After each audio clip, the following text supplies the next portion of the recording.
Hello everyone, welcome to JV's IAS. I am Sakshi and I am back here with another topic to discuss. So आप ये topic अपने newspapers में देख ही रहे होंगे कि ऑस्ट्रेलिया ने अपने नेशनल एंथम में कुछ वर्ड्स चेंज किए हैं. इनफैक्ट वर्ड नहीं, वर्ड चेंज किया है, एक वर्ड चेंज किया है just to give honour to the indigenous population which is living there. So इस सेशन में हम समझेंगे कि ऑस्ट्रेलिया ने इतना बड़ा स्टेप क्यों लिया. See this is called to be a very very big step. अगर आप पॉलिटिकली इस चीज़ को देखोगे तो ये बड़ा स्टेप है किसी भी कंट्री के लिए. वो अपने नेशनल एंथम में कुछ चेंज कर रही है. उसको चेंज करने से वो पूरा अपना जो है एक ओवर आउटलुक जो है उस नेशन के लिए चेंज करेगी. तो ये बड़ी बात होती है. सो इस चीज़ को हम समझेंगे कि why the word was change. Indigenous जो लोग हैं वहाँ पे कैसे प्रॉब्लम फेस कर रहे हैं. आप ऑस्ट्रेलिया की हिस्ट्री आई होप आप जानते होंगे कि वहाँ पे मोस्टली आप पॉपुलेशंस देखोगे वहाँ पे आपको मोस्टली मिलेगी यूरोपियन पॉपुलेशन. काफ़ी नया स्टेट है.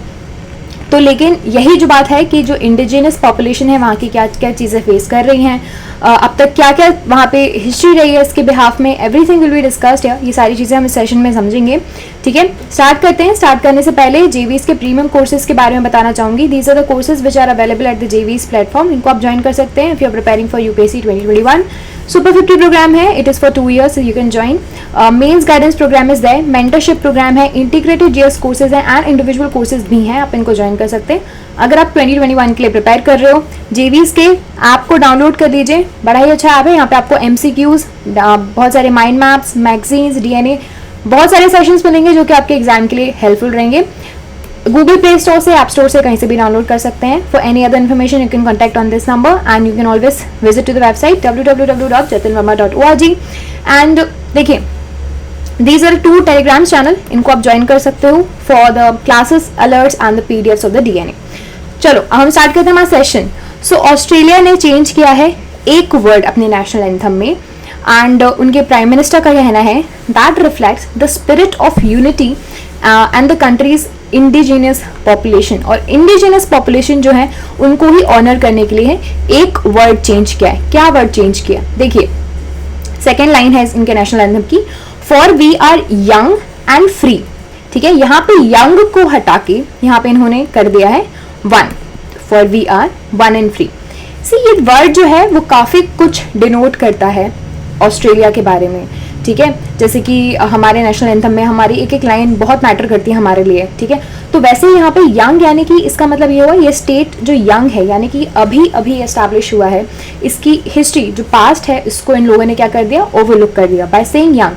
But by changing the word यहाँ पे यंग को हटा दिया गया. इससे रिफ्लेक्ट होता है कि यहाँ पे जो सालों से इंडिजिनस पॉपुलेशन रह रही थी, ऑलरेडी रह रही थी, जिनको इन्होंने आके इन अ वे इरोड कर दिया, that has identity and by saying one that we all are one, unity को ये जो है डिफाइन कर रहे हैं. देखिए, यहाँ का जो नेशनल एंथम है उसे कहा जाता है एडवांस ऑस्ट्रेलिया फेयर. जैसे कि हमारे यहाँ हमारे नेशनल एंथम को हम बोलते हैं जन गण मन, वैसे ही यहाँ पे इसको ये बोला जाता है. Second line we are young and free को हटा के यहाँ पे we are one and free, यानी कि ये इससे ये डिनोट होता है कि ऑस्ट्रेलिया एक यंग नेशन, यंग कंट्री नहीं है. It is an old country as well, क्योंकि यहाँ की जो इंडिजिनस पॉपुलेशन है वो यहाँ पे सालों से रह रही है. सी वो केस होता है ना, जैसे कि आपका एक पुराना घर होता है, पुश्तैनी घर होता है, जहाँ पे आपके बहुत सारे पुश्तों से लोग रह रहे होते हैं. That is one house. Okay, and यहाँ पे बन जाते हैं नए नए फ्लैट्स, बिल्डिंग्स, जहाँ पे आप उसमें पैसा डाल के आप जाके वहाँ पे रहने लगते हो. तो ये हो गया यंग हाउस, दिस इज हो गया ओल्ड हाउस. तो अभी यहाँ पे बोला जा रहा है कि ऐसा नहीं है कि यहाँ पे ये जो देश है वो अभी बना है, यानी कि जो यूरोपियंस हैं जिन्होंने कॉलोनाइज किया इसको फिर यहाँ पे आके सेटल रह गए, तो ज़रूरी नहीं है कि ये न्यू है. बट यहाँ पे जो इंडिजिनस पॉपुलेशन है उसको ऑनर करने के लिए कि हाँ ये लोग भी पहले रहते थे और यहाँ पे ये जो कंट्री है this is part and parcel of all of this. Okay, तो चलो पहले घूम के आते हैं ऑस्ट्रेलिया. ये है ऑस्ट्रेलिया का मैप. यहाँ पे इसकी आपको बाउंड्रीज एलोकेशन से आप कहीं काफ़ी कुछ समझ सकते हैं कितनी स्ट्रेट बाउंड्रीज हैं. इससे पता चलता है कि यहाँ पे पॉपुलेशन कम थी तो यहाँ की बाउंड्रीज को डिमार्केट करने में ईजी हो गया है ना. और बहुत सारे डिफरेंट फैक्टर्स भी होते हैं, टोपोग्राफी भी होती है, but population is a major factor. And कब ये अलायंस बनाई जा रही है ये भी और मैटर करता है. तो यहाँ पे पॉपुलेशन कम थी, इंडिजिनस लोग रहते थे, बट यहाँ पे आ गए यूरोपियंस, कॉलोनाइज कर दिया और अपने हिसाब से इन्होंने सेटलमेंट कर दिया. कैनबेरा है यहाँ की कैपिटल. देख लीजिए बड़े मैप में ये है आपका ऑस्ट्रेलिया. ये है आपका इंडिया। यहाँ से यूरोपियंस आए, यहाँ पे आके सेटलमेंट कर दिया और यहाँ की जो इंडिजिनियस पॉपुलेशन है उसको इरोड कर दिया इन अ वे। अभी सिर्फ और सिर्फ 3% बची है इंडिजिनियस पॉपुलेशन। तो अभी आप देखोगे यही जो है, यही इतनी सी सिंपल सी बात हम इस पूरे सेशन में समझेंगे। अब देखिए why, first of all will understand why the change. So देखिए अभी की बात नहीं है, ऑस्ट्रेलिया के नेशनल एंथम की पे क्रिटिसिज्म और यहाँ पे चेंज होने की बात नहीं है, बहुत सालों से चल रही है। लिरिक्स बहुत सालों से क्रिटिसिज्म फेस कर रहे हैं। सो एडवांस ऑस्ट्रेलिया फेयर है, इसको लिखा गया था 1878 में, इसको ऑफिशियल नेशनल एंथम बना दिया गया 1984 में। तब से ही बहुत सारे क्रिटिसिज्म चल रहे हैं उसकी सेकेंड लाइन पे कि फॉर वी आर यंग जो है word that is actually eroding and that obliterates more than 50,000 years of the indigenous history, and also ये indicate करता है historical revisionism by attempting to claim that Australia's history starts with the colonization। इस word से ये पता चलता है कि सिर्फ ऑस्ट्रेलिया की जो हिस्ट्री है, बर्थ है, वो कॉलोनाइजेशन से ही स्टार्ट हुआ है। ठीक है, ये सारी बातें हैं। एंड और क्रिटिसिज्म भी होता रहता था। पहले आप देख लीजिए यहाँ पे जो 26 जनवरी है इसमें बनाया जाता है नेशनल हॉलीडे। 26 जनवरी को हमारे यहाँ भी बहुत ही बड़ा दिन सेलिब्रेट किया जाता है। एंड कुल ये यू कैन से हम ये मैच करता है। तो 26 जनवरी में यहाँ पे क्या हुआ था, फर्स्ट फ्लीट हुए थे। ठीक है, फर्स्ट फ्लीट आई थी सिडनी में, सिडनी हार्बर में 1788 में। इसने बहुत सारे थे कन्विक्ट्स, ट्रूप्स और ब्रिटिशर्स बहुत सारे थे। और यहाँ पे some indigenous people refer to Australia as a invasion day. ठीक है, इस दिन को ये लोग सेलिब्रेट करते हैं फर्स्ट फ्लीट डे के नाम से। ठीक है, बट यहाँ के जो इंडिजिनस पीपल हैं उनके लिए तो ये इन्वेजन हुआ ना, उनके लिए तो यहाँ पे फर्स्ट फ्लीट के थ्रू ये यूरोपियंस आए थे। ठीक है, बट इनके लिए तो ये इंडिजिनस इन्वेजन डे हुआ, इनके ओन लैंड पे दूसरे आके इन्वेट करके रहने लग गए और फिर उसके बाद आप उस डे को सेलिब्रेट करने लग जाओगे कि that is the fleet day. So ये सारी चीज़ें हैं। अब हम जानते हैं who are these indigenous people of Australia. They are aboriginals. हम ब्रॉडर सेंस में बोलते हैं। देखो यहाँ पर ऑस्ट्रेलिया में अभी देखा जाए 2.4% पॉपुलेशन है ऑस्ट्रेलिया की, इनका शेयर है 2.4% out of the total population of Australia. The indigenous population of Australia is actually made of Aboriginals and taurus straight Islanders people. ये दो लोग मिला के पूरा इंडिजिनस पॉपुलेशन बनाते हैं, बट हम जो है एक जनरल सेंस में एबोरिजिनल्स बोलते हैं और सारे जो इश्यूज हैं एबोरिजिनल्स के बेसिस पे ही जो है आपको हाईलाइट होते हुए दिखेंगे। फर्स्ट फ्लीट क्या है, फर्स्ट फ्लीट में क्या हुआ था, 11 शिप्स इंग्लैंड से डिपार्ट की गई थी 1787 में। कहाँ के लिए, न्यू साउथ वेल्स। ये है यहाँ पे, ये जो न्यू साउथ वेल्स यहाँ पर आपको देखने मिल जाएगा, यहाँ पे सिडनी के लिए इन्होंने फर्स्ट फ्लीट निकाल दी थी, फर्स्ट फ्लीट निकाल दी थी जिसमें 11 शिप्स थी। इसको क्यों निकाला था, क्योंकि इनको ये जो न्यू साउथ वेल्स है इसको बनाना था पीनल कॉलोनी। ठीक है, पीनल कॉलोनी यानी कि यहाँ पे इंग्लैंड के जितने भी कन्विक्ट्स होंगे, क्रिमिनल्स होंगे, उन सबको कहाँ पे भेज दिया जाएगा, उनको इस लैंड पे भेज दिया जाएगा, क्योंकि वहाँ पे तो उनसे संभाले नहीं जा रहे थे। देखो यही कि लोग क्यों ट्रांसफ़र करता था during the colonization period, why the Britishers use to transfer people. पहले तो या फिर प्लांटेशन करवाना हो, स्लेव्स ट्रांसफ़र करने हो, या फिर इस टाइप के जो कन्विक्ट्स हैं उनको ट्रांसफ़र करना हो। ठीक है, तो फिर उसके बाद इन्होंने क्या सोचा कि इसको बनाया जाएगा penal colony, and that became the first European settlement in Australia. First fleet में आपको मिल जाएंगे 2 royal vessel navy vessel, 3 store ships, 6 convict transports जिसमें 1000 से 1500 कन्विक्ट्स आए थे। मरीन, सीमेन, सिविल ऑफिसर्स भी थे, फ्री पीपल से भी थे। ठीक है, and different account, you cannot imagine what account of number of people they came, and there was large quantity of stores. Basically क्या भेजने का इनका एम था, कन्विक्ट्स को भेजने का एम था। और भी बहुत सारी थ्योरीज में जिसमें बोला जाता है कि यहाँ पे इकोनॉमिक इंटरेस्ट भी थे कि लैंड को एक्सप्लोर करना था। ऑफ कोर्स इकोनॉमिक इंटरेस्ट तो रही है कॉलोनाइजर्स के हमेशा से ही, so that is the first thing. But second one is the immediate आपको रीजन मिल जाएगा फॉर द कन्विक्ट्स। ओके, यहाँ पे इतने कन्विक्ट्स को यहाँ पे भेजा गया, फिर कन्विक्ट्स यहाँ पे आ गए और यहाँ पे सेटल हो गए।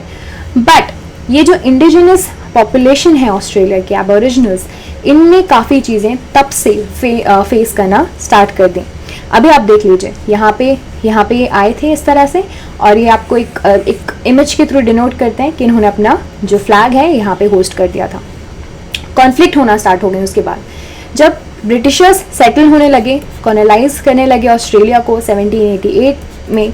सो तब उस समय पे यहाँ पे 7,50,000 से लेके 1.25 एबोरिजिनल ऑस्ट्रेलियंस जो थे वहाँ पे रह रहे थे।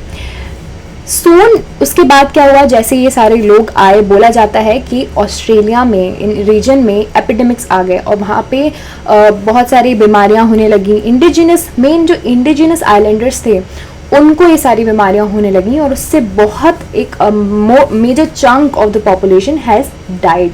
ठीक है, तो ये एपिडेमिक्स को या फिर जो भी आप देख सकते हो जिन बीमारियों को ये सह नहीं पाए, क्योंकि बोला जाता है कि इनके इम्यून सिस्टम इतने स्ट्रांग नहीं थे। बट थ्योरी सेज दैट कि ये सारी जो प्रॉब्लम्स हैं, जब ब्रिटिशर्स आना शुरू हुए, दे स्टार्टेड सेटलिंग देयर, उसके बाद से सारी प्रॉब्लम्स आना शुरू हो गई। फिर उसके बाद यहाँ पे it sees the aboriginals islands. See उसके बाद बहुत सारे जो एबोरिजिनल्स थे, ऑस्ट्रेलियंस थे, उन्हें रेसिस्ट भी किया। Around 20,000 indigenous people they died in a violent conflict on the colonies frontiers, and उसके बाद मैसेकर्स भी आपको देखने मिले। इसके बाद बहुत सारे लोगों को इम्पावरिशमेंट्स में भी मिले। आपको ये देखने मिल जाएगा कि बहुत सारा the chunk of population has gone away by first बीमारी, सेकेंड आपको मिल जाएगा यहाँ पे मैसेकर्स, और third violent attacks, violent conflicts. अभी इसके बाद और कॉन्फ्लिक्ट्स इरोड हुई 1910 टू 1970s के बीच। Government policies of assimilation led to 10 to 33% of Aboriginals Australian children being forcibly removed from their homes। उनको अपने घर से निकाल दिया गया।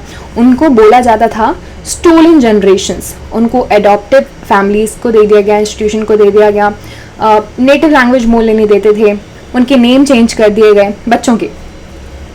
इसके बाद ही बहुत सारे ऐसे भी केसेस देखने मिले हैं जहाँ पे पूरी कम्युनिटी को वाइप आउट कर दिया गया by severe gun fires, headed off cliffs, some of them are burned alive, उनको पॉइजन दे दिया गया।